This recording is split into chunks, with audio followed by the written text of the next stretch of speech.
تو بیلی تے سب جگہ بیلی الحمدللہ الذی زین المرسلین برسولہ المصطفیٰ ومن علی المؤمنین بنبیہ المجتبیٰ والصلاة والسلام علی من اختص بالخلق العظیم وعلى آلہ واصحابہ اجمعین اما بعد اعوذ باللہ من الشیطان الرجیم بسم اللہ الرحمن الرحیم ورفعنا لک ذکرک صدق اللہ مولانا العظیم وصدق رسولہ النبی الکریم ان اللہ وملائکتہ یصلون علی النبی یا ایہا الذین آمنوا صلوا علیہ وسلموا تسلیما۔ بلند آواز سے حضور کی ذات پہ درود و سلام پڑھیں۔ اللہم صلی علی سیدنا و مولانا محمد وعلی آلہ واصحاب سیدنا و مولانا محمد وبارک وسلم۔ الصلاۃ والسلام علیک سیدی یا رسول اللہ وعلی آلک واصحابک سیدی یا حبیب اللہ۔ میرے نہایت ہی واجب الاحترام یادگار اسلاف میرے محسن و مہربان حضرت علامہ مولانا مفتی محمد رفیق نقشبندی صاحب دامت برکاتہم العالیہ، اور میرے انتہائی مہربان یادگار اسلاف حضرت علامہ مولانا حکیم فضل احمد ہاشمی صاحب دامت برکاتہم العالیہ، اور میرے انتہائی مہربان حضرت علامہ مولانا علامہ غلام فرید نقشبندی صاحب دامت برکاتہم العالیہ، میری جان سے عزیز میرے بزرگوں، نوجوانوں، بچوں، السلام علیکم ورحمۃ اللہ وبرکاتہ۔ اللہ پاک کا لاکھ لاکھ کرم اور احسان ہے کہ اس رب پاک نے مجھے اور آپ کو آج اس عظیم مسجد میں بیٹھ کے اپنے محبوب کا ذکر سننے اور سنانے کی سعادت عطا فرمائی۔ دعا فرمائیں اللہ پاک ہم سب کا مل بیٹھنا قبول فرمائے۔ اللہ پاک ہمارے اس ذکر کی محفل کو اپنی بارگاہ میں قبول فرمائے۔ حاضرین محترم، آج ہم جس ہستی کا ذکر کر رہے ہیں وہ ہستی وہ ہے جو ہمارے ذکر کی محتاج نہیں ہے۔ جس ہستی کا ہم ذکر کر رہے ہیں وہ ہمارے ذکر کی محتاج نہیں ہے۔ وہ ہستی تو وہ ہے کہ خود اللہ نے ان کا ذکر بلند فرما دیا، اللہ نے ان کا ذکر بلند فرما دیا۔ جن کا ذکر اللہ بلند کر دے اس کو کسی اور کے ذکر کی ضرورت نہیں ہے۔ ایک صحابی جو حضور کی نعتیں پڑھتے تھے، لوگوں نے کہا کہ ماشاءاللہ حضور کی نعتیں پڑھتے ہو، انہوں نے جواب دیا ما ان مدحت محمدًا بمقالتی ولکن مدحت مقالتی بمحمدی۔ یہ نہیں ہے کہ میں اپنی گفتگو سے حضور کی مدح کرتا ہوں، ارے نہیں نہیں، میں تو حضور کا نام لے کر اپنی گفتگو کو خوبصورت کرتا ہوں۔ حضور تو وہ ہیں کہ اللہ نے ان کا ذکر بلند فرما دیا۔ اللہ رب العالمین نے قرآن پاک میں ارشاد فرمایا وَرَفَعْنَا لَكَ ذِكْرَكَ۔ اللہ پاک نے ارشاد فرمایا اے محبوب ہم نے آپ کی خاطر آپ کا ذکر بلند کر دیا۔ اے محبوب ہم نے آپ کی خاطر آپ کا ذکر بلند کر دیا، آپ کی خاطر آپ کا ذکر ہم نے بلند کر دیا۔ اب ذرا غور فرمائیں اس آیت پر کہ یہ آیت حضور سید عالم صلی اللہ علیہ وسلم کی عظمت کیسے ظاہر کرتی ہے۔ اللہ رب العالمین نے ارشاد فرمایا وارفعنا، ارشاد فرمایا وارفعنا، ہم نے بلند کیا۔ اب علماء موجود ہیں، ان کی برکت سے چند علمی باتیں سماعت فرمائے۔ وارفعنا، رفع یرفع، یہ جو رفع ہے یہ فعل ماضی ہے، مطلب گزرا ہوا زمانہ۔ انسان کی زندگی میں 3 زمانے آتے ہیں، ایک وہ زمانہ جو گزر گیا اس کو ہم ماضی کہتے ہیں، ایک وہ زمانہ جو موجود ہے اس کو ہم حال کہتے ہیں، اور ایک وہ زمانہ جو آئے گا اسے ہم مستقبل کہتے ہیں۔ تو اب اللہ پاک نے جب حضور کے ذکر کی رفعت کو بیان کیا تو ارشاد فرمایا رفعنا ورفعنا، ماضی کا صیغہ استعمال کیا، مطلب محبوب اب تو کیا ہم نے آپ کا ذکر پہلے سے بلند کر دیا ہے، آپ دنیا میں بعد میں آئے ہیں، ہم نے آپ کا ذکر پہلے سے بلند کر دیا، پہلے سے بلند کر دیا آپ کا ذکر۔ کتنا پہلے بلند کیا، کتنا پہلے بلند کیا؟ ابھی یہ انسان نہیں بنا تھا، ابھی یہ دنیا آباد نہیں ہوئی تھی، حضور کا ذکر اس وقت بھی جاری تھا۔ دیکھو نا، انسانیت کی ابتدا ہے حضرت آدم علیہ السلام سے، حضور کا ذکر اس سے بھی پہلے تھا۔ کتنا پہلے تھا یہ ذکر کرنے والا جانے۔ تیسرے پارے میں ایک مشہور آیت ہے، اللہ رب العالمین نے قرآن پاک میں ارشاد فرمایا وَإِذْ أَخَذَ اللَّهُ مِيثَاقَ النَّبِيِّينَ، ارشاد فرمایا اس وقت کو یاد کرو جب اللہ تعالیٰ نے نبیوں سے بھاری وعدہ لیا، اللہ تعالیٰ نے نبیوں سے بھاری وعدہ لیا۔ کیا وعدہ لیا؟ کس پر وعدہ لیا؟ ارشاد فرمایا لَمَا آتَيْتُكُم مِّن کتاب و حکمہ، اے رسول اور نبیوں کی جماعت میں تمہیں کتاب بھی دوں گا، حکمت بھی دوں گا، نبوت بھی دوں گا، رسالت بھی دوں گا۔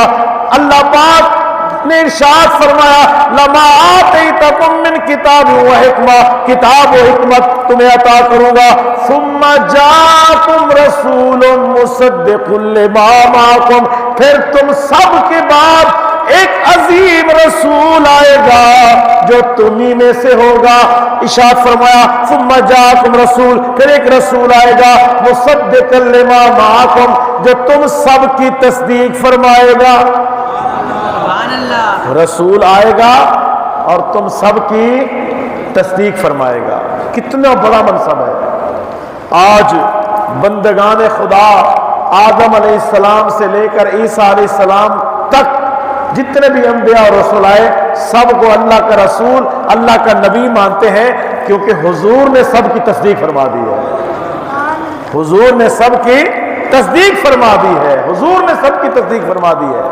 حاضرین محترم، فرمایا ثم جاءکم رسول مصدق لما معکم، پھر تمہارے بعد ایک رسول آئے گا جو عظمت والا ہوگا، تم سب کی تصدیق کرے گا۔ کرنا کیا ہے؟ ارشاد فرمایا لا تؤمنن بہ ولا تنصرن، اس رسول پر ایمان بھی لے آنا، اس کی مدد بھی فرمانا۔ اب یہ کس سے وعدہ لیا جا رہا ہے؟ جماعت انبیاء سے وعدہ لیا جا رہا ہے۔ کس کے بارے میں وعدہ لیا جا رہا ہے؟ حضور کے بارے میں وعدہ لیا جا رہا ہے۔ کیا وعدہ لیا جا رہا ہے؟ کہ وہ رسول جب آئیں گے سب انبیاء ان پر ایمان بھی لے آنا اور ان کی مدد بھی کرنا، ان کی مدد بھی کرنا۔ حاضرین محترم، یہ وعدہ اتنا اہم تھا، اللہ پاک نے باقاعدہ وعدہ لیا، فرمایا اقررتم واخذتم علی ذلکم اصری، فرمایا اقررتم، اے انبیاء کی جماعت کیا تم اس کا اقرار کرتے ہو اور اس پر مجھ سے بھاری وعدہ لیتے ہو، وعدہ دیتے ہو؟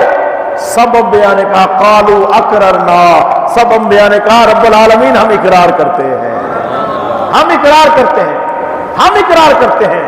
اللہ پاک نے فرمایا تم بھی گواہ ہو جاؤ، میں بھی اس پر گواہ ہوں۔ تو ذرا غور فرمائے، حضور کا ذکر اللہ نے اتنا بلند فرمایا کہ دنیا آباد کرنے سے پہلے بھی حضور کے چرچے ہو رہے ہیں۔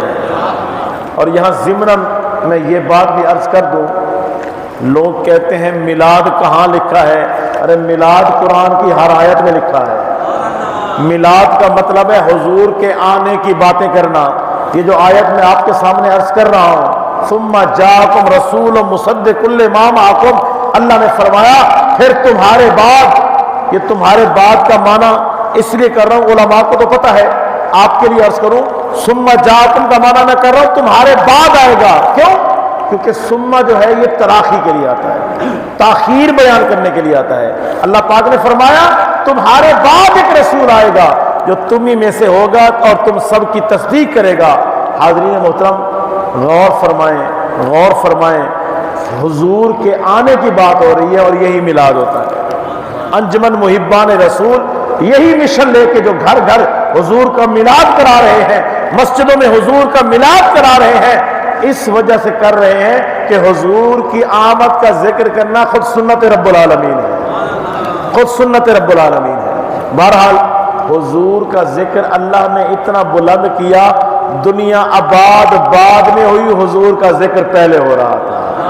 اور حاضرین محترم حضور کا ذکر اللہ نے اتنا بلند کیا, اتنا بلند کیا, حضور دنیا میں بعد میں آئے, لوگ آپ کے وسیلے سے دعائیں پہلے مانگا کرتے تھے. حضور دنیا میں بعد میں آئے, لوگوں نے پہلے حضور کا کلمہ پڑھ لیا, حضور پہ ایمان لے آئے, خط لکھ دیے, یا رسول اللہ اگر ہم آپ کا زمانہ نہ پا سکے, یا رسول اللہ آپ ہمارے ایمان کے گواہ ہو جائیں اور آپ ہماری بخشش کے لیے دعا فرما دیں. طبہ حمیری یمن کا ایک مشہور بادشاہ گزرا ہے.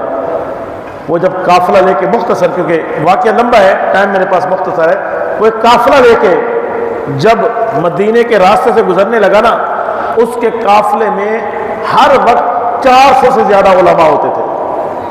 تو جب مدینہ پاک ابھی آباد نہیں ہوا تھا, خالی تھا, جب وہاں سے قافلہ گزرنے لگا تو وہ جو 400 علماء تھے انہوں نے کہا اب ہم نے نہیں جانا. بادشاہ نے پوچھا کیوں؟ تو ان علماء نے بتایا اس لیے کہ یہ جو جگہ ہے نا یہ آخر الزمان نبی صلی اللہ علیہ وسلم کی قیام گاہ ہے, ہم یہاں رہ کر ان کا انتظار کرتے ہیں, ہو سکتے ہمیں ان کا زمانہ نصیب ہو جائے, ورنہ ہماری نسلوں کو تو ان کا زمانہ نصیب ہو جائے گا.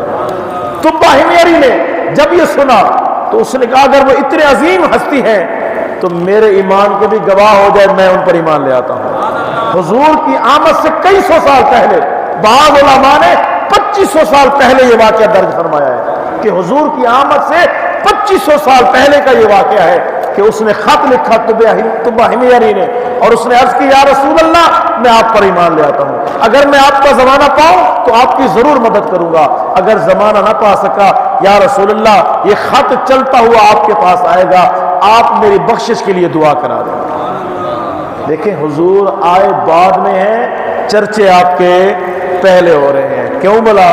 اس لیے کہ حضور وہ ہیں جن کو اللہ نے یہ مقام دیا کہ وَرَفَعْنَا لَكَ ذِكْرَكَ, اے محبوب ہم نے آپ کی خاطر آپ کا ذکر بلند کر دیا. لیکن بات یہ ہے ماشاءاللہ ہم اس مسجد میں بیٹھے ہیں, بڑی خوبصورت مسجد ہے, ہر انسان اتنا کام کرتا ہے جتنی اس کی طاقت ہوتی ہے. ایسے ہے یا نہیں؟ اہل محلہ نے یہ مسجد بنائی, کتنی بنائی؟ جتنی ان کی, بولیے جتنی ان کی طاقت تھی. حضرت نے یہ محفل سجائی, کتنی سجائی؟ جتنی طاقت تھی. حضرت جو ہے انجمن محبان رسول کی صدارت فرما رہے ہیں, اس کے معاملات کی نگرانی فرما رہے ہیں, کتنا؟ جتنی حضرت کی طاقت ہے. ہر بندہ اتنا کام کرتا ہے جتنی اس کی طاقت ہوتی ہے. بلا تمثیل عرض کروں گا, ذرا غور فرمائیں, یہ میں نے جو مثال دی سمجھانا مقصد تھا. بلا تمثیل عرض کروں گا, حضور کا ذکر کس نے بلند کیا ہے؟ کتنا بلند کیا ہوگا؟ کتنا بلند کیا ہوگا؟ جتنی اللہ کی قدرت ہے, جتنی اللہ کی قدرت ہے اتنا بلند فرمایا. اسی وجہ سے حاضرین محترم کہ دنیا بعد میں آباد ہوئی, حضور کا ذکر پہلے ہو رہا ہے. حضور بعد میں تشریف لائے, ذکر پہلے ہو رہا ہے. حضور دنیا سے تشریف لے گئے, لیکن آج بھی ہر گلی ہر کوچے میں حضور کا ذکر بلند ہے. اس کی وجہ یہ ہے کہ حضور کا ذکر کسی اور نے نہیں, خود رب العالمین نے بلند فرمایا ہے. اور یہ بات یاد رکھیں یہ قاعدہ ہے، فلسفیوں کے ہاں یہ قاعدہ ہے کہ انسان اپنا کام خراب کر سکتا ہے۔ جو چیز آپ بنائیں تھوڑی دیر کے بعد اس کو توڑ دیں، توڑ سکتا ہے۔ انسان دوسرے انسان کا کیا ہوا کام خراب کر سکتا ہے۔ اس نے کوئی چیز بنائی، یہ توڑ دے، اس نے کوئی چیز توڑی، یہ بنا دے۔ انسان ایک دوسرے کے بنائی ہوئی چیزیں، ایک دوسرے کے کیے ہوئے کام خراب کر سکتا ہے، لیکن جو اللہ کام کر دے اس کو کوئی خراب کر سکتا، جو اللہ بنا دے اس کو کوئی توڑ سکتا نہیں۔ اس لیے اللہ نے فرمایا وَرَفَعْنَا، محبوب ہم نے آپ کا ذکر بلند کیا ہے تاکہ کوئی بدبخت اگر آپ کا ذکر گھٹانا چاہے تو گھٹا سکتا نہیں ہے۔ اس لیے اعلیٰ حضرت رحمت اللہ علیہ نے فرمایا مٹ گئے مٹتے ہیں مٹ جائیں گے آدھا تیرے، نہ مٹا ہے نہ مٹے گا کبھی چرچا تیرا۔ حضور کا ذکر مٹانے والے خود تو مٹ گئے، حضور کا ذکر کوئی مٹا سکا نہیں ہے۔ کیوں؟ کیونکہ حضور کا ذکر خود رب نے بلند فرمایا ہے۔ ارشاد فرمایا وَرَفَعْنَا، محبوب ہم نے بلند کیا ہے۔ پھر جب رب بلند کرے پھر اس کو کوئی کام کر سکتا نہیں ہے۔ اب ذرا غور فرمائیں، حضور کا ذکر اللہ نے بلند کیا، حضور کا ذکر اللہ نے بلند کیا۔ مولا بلند کیوں کیا؟ کیوں کیا؟ کس کی خاطر کیا؟ اللہ رب العالمین نے ارشاد فرمایا وَرَفَعْنَا لَكَ، اے محبوب ہم نے یہ کام آپ کے لیے کیا ہے۔ حاضرین محترم، سارا جہان اللہ کی رضا ڈھونڈ رہا ہے۔ آپ نماز پڑھتے ہیں، کیوں پڑھتے ہیں؟ اللہ کی رضا کے لیے۔ جو بھی نیکی کا کام کرتے ہیں کیوں کرتے ہیں؟ اللہ کی رضا کے لیے۔ اللہ پاک کیا فرما رہا ہے؟ وَرَفَعْنَا، محبوب ہم نے بلند کیا۔ کس کی خاطر کیا مولا؟ فرمایا لَكَ، محبوب تمہاری خاطر کیا۔ ہم نے یہ ذکر جو بلند کیا ہے تمہاری خاطر کیا ہے۔ یعنی اعلیٰ حضرت نے اس کی ترجمانی کرتے ہوئے فرمایا کہ خدا کی رضا چاہتے ہیں دو عالم، خدا کی رضا چاہتے ہیں دو عالم، خدا چاہتا ہے رضائے محمد، خدا چاہتا ہے رضائے محمد صلی اللہ علیہ وسلم۔ حضور کا ذکر، اب دو چار باتوں کا آپ بھی جواب دیں تاکہ باتیں آپ کو پکی ہو جائیں، یاد ہو جائیں۔ حضور کا ذکر کس نے بلند کیا؟ اللہ نے بلند کیا۔ کس کی خاطر کیا؟ حضور کی خاطر کیا۔ مولا تو نے اپنے محبوب کا ذکر کیسے بلند کیا؟ اے اللہ تو نے محبوب کا ذکر کیسے بلند کیا؟ اسی آیت کی تفسیر میں قاضی ایاز مالکی رحمت اللہ علیہ اور دیگر کئی مفسرین نے نقل فرمایا کہ اللہ نے اپنے محبوب کا ذکر کیسے بلند کیا ہے۔ علماء نے لکھا اللہ پاک نے ارشاد فرمایا اے محبوب جعل تو ذکر کا ذکری، اے محبوب ہم نے تیرا ذکر اپنا ذکر بنا لیا ہے۔ جعل تو ذکر کا ذکری، اللہ پاک فرماتے ہیں محبوب ہم نے آپ کے ذکر کو اپنا ذکر بنا لیا ہے۔ من ذاکرہ کا ذاکرانی، جو آپ کا ذکر کرے گا گویا کہ اس نے ہمارا ذکر کر دیا ہے۔ تو اللہ نے محبوب کا ذکر بلند فرما دیا۔ حاضرین محترم، بات یہ ہے یہ جو ربیع الاول شریف میں اور خاص طور پہ 12 ربیع الاول کے دن اس شاکان مصطفیٰ گلیوں بازاروں روڈوں میں جھومتے ہیں گھومتے ہیں، مصطفیٰ جان رحمت پہ لاکھوں سلام کے نعرے لگاتے ہیں، آمد مصطفیٰ کے نعرے لگاتے ہیں، کیا ہم سب مل کے حضور کا ذکر بلند کر رہے ہیں؟ ایسا نہیں ہے، حضور کا ذکر اللہ نے خود بلند فرما دیا ہے۔ ہم یہ جو کچھ کرتے ہیں یہ سب کر کے ہم اپنا مقدر بلند کر رہے ہیں، ہم اپنا نصیب مقدر کر رہے ہیں، کیونکہ جو کام اللہ نے کیا ہے ہم بھی وہ کام کر کے اپنے رب کو راضی کر رہے ہیں۔ اللہ نے محبوب کا ذکر بلند کر دیا، آج ہم بھی محبوب کے ذکر کرنے والوں میں شامل ہیں۔ حاضرین محترم، آج ہمیں یہ سبق لے کے یہاں سے جانا چاہیے کہ ہم بھی حضور کا ذکر کرنے والوں میں شامل رہیں، خود بھی اپنی آنے والی نسلوں کو بھی حضور کا ذکر کرنے والوں میں شامل کریں۔ کیسے شامل کریں؟ اس کے کئی طریقے ہیں۔